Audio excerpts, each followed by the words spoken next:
Today is the special day for Richard because as I said, I never flex Richard before because they asking me for help to renew his visa and the ticket to return home to LA.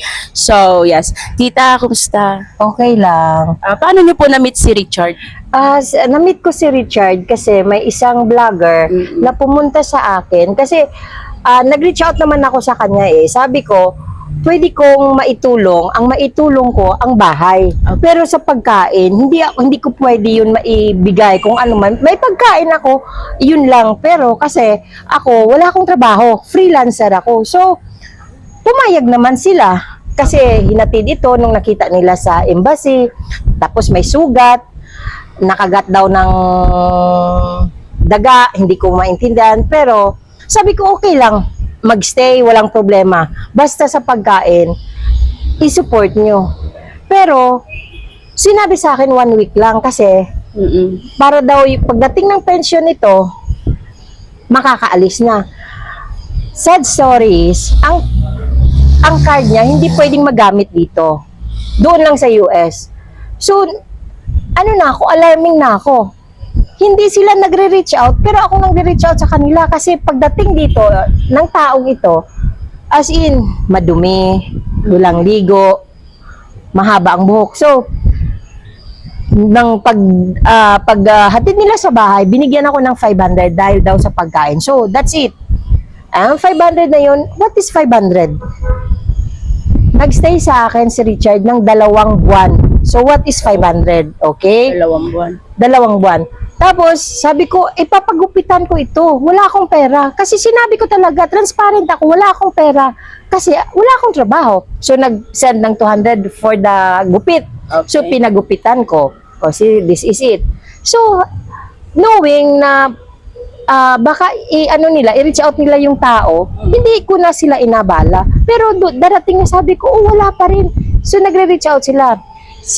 Inano yung card, tumawag doon sa may bangko nito doon sa US, ganito, ganyan. Wala pa rin nangyayari. So alarming na ako kasi mag-expire ng visa. Ngayon, nakita ko may isa pang vlogger na natulong sa mga homeless, sa mga ganitong sitwasyon. Kasi kung ako lang, kung may pera lang ako na. Wala eh. That time hindi ako makakuha ng maraming kliyente. Kasi para lang sa pagkain lang din, sa bayad ng bills ko, wala akong extra. So, nag-reach out ako sa kay May Heart. Immediately, sabi niya, punta kayo dito sa immigration para hindi mapaso ang visa niya. I-extend muna natin. Tapos, gawin natin ang lahat ng magawa natin para makauwi siya. So, can you imagine that? Isang beses ko lang siya minessage. Tapos, pumunta ako. Tinulungan niya kami na ma-renew ang visa ni Richard. Pero by the way, before that, ginamit ng isang vlogger ang GCash ko para mag-raise down ng ticket. It was only 2,000. My God, 2,000? What is 2,000? What is 2,000? Wala yan. So, wala po silang nagawa sa card ni Wala Richard? silang nagawa Wala sa card ni naitulong. Walang nagawa. Tawag dito, tawag doon. Ganito daw. I-try daw ang card na mag-withdraw sa pera. Wala nga. As in, wala. Totally. Alam mo bakit kami nagkakaroon ng pagkain? Nung na-try namin sa OSAVE ang card niya, na pwede pala. Konting groceries. Kasi mawala na kami ng pagkain. Natatakot ako eh. May edad na siya. Hindi siya pwedeng magutom. Ako okay lang ako. Kasi kaya ko. Pero siya hindi. 64 years old. My God. 64 years old. Magugutuman. So, hindi ko kaya yun. Kasi, nakukonsensya ako. So, lahat ng paraan ginagawa ko until such time na-reach out ko si May Heart. And then, pumunta kami, prinasis ang visa niya, hinintay. And this is the day na na-renew na si visa, tapos naghintay kami, nakagawa ng paraan para sa ticket niya. So, this is it. And, happy naman si Richard kasi si May Heart, tinulungan siya hanggang dulo eh.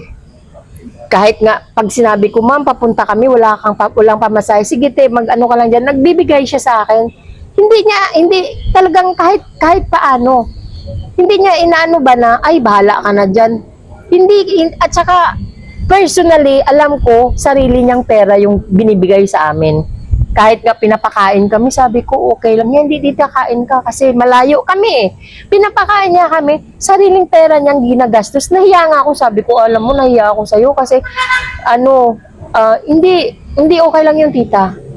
Kasi, inaintindihan naman natin eh, sariling pera, buti kung wala rin siyang ginagastusan. May sarili rin siyang problema, may sarili rin siyang ginagastusan. Plus pa kami, pero hindi niya iniintar yun. Sige lang, okay lang yun. Hindi siya nahingi before na, o sige, ganito. Hindi. Wala. As in, ako makatestify ako niyan kasi siya pa nga nag-ano sa akin, o sige tita, kain muna kayo. Kasi alam ko gutom kayo. Totoo naman, pinapakain. Ang inuuna ko lang palagi, ito si Richard. Kasi baka kung magkasakit pa, cargo ko yun eh. Nung tinanggap ko siya, cargo ko na yun eh. So 2 months po si Richard. 2 months sa bahay si Richard. 2 months. Tapos yun nga, nung 2 months na yun, si Miss May, pag sinabi ko, Miss May, wala kaming ganito. Nagpapadala yan, kahit paano nagpapadala. Kahit paano, kahit wala siya sa Pilipinas. Si Joey, yung assistant niya, doon, nagko-coordinate kami, ano ba pwede nating magawa. Sige lang, ganun. So, gumagawa kami ng paraan para ito siya, magiging safety rin. So, Kasi hindi siya pwedeng pabayaan. Yung story nyo, tita, is like lesson learned. Lesson Na learned. wag kang basta-bastang magbo-voluntary kung hindi mo 100% na alam na susuportahan nila yung taong ibabagsak sa'yo.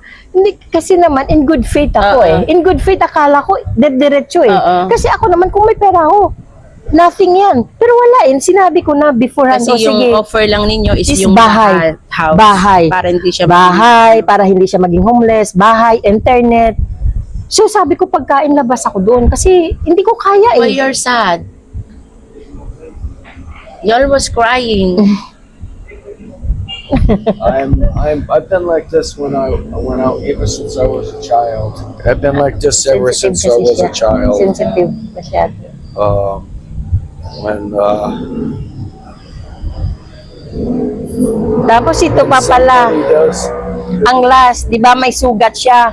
Akong bumili ng lahat ng gamot niya sa sugat. Ngayon, thank God, okay na siya. Yung paa niya, okay na. Kasi worried ako.